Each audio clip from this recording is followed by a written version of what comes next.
13 por las vías del tren, sospechoso graffiti, apoyo a la 15 por la 24.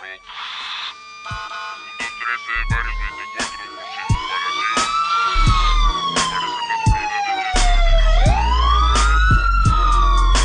Así es como comienza la historia del graf. La verdadera esencia plasmada en una firma está en cada espacio de esta gran ciudad. Tú podrás observar nuestro arte prohibido. Así es como comienza la historia del graf.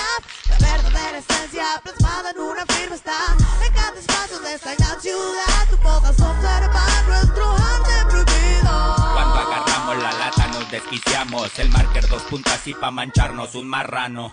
Esto era así y el 90 fue testigo. Hablar de graf era pasión por los estilos. Todas las bardas, pizarrones, público.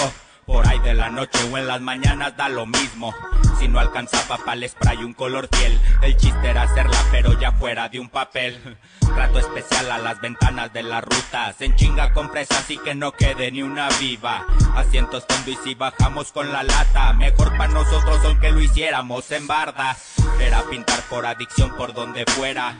Eran bastantes y apenas nació una escuela. Eran los años dorados del pinche graf, en donde todo Guanatos era una clica. Así es como comienza la historia del graf. La verdadera esencia plasmada en una firma está en cada espacio de esta gran ciudad. Tú podrás observar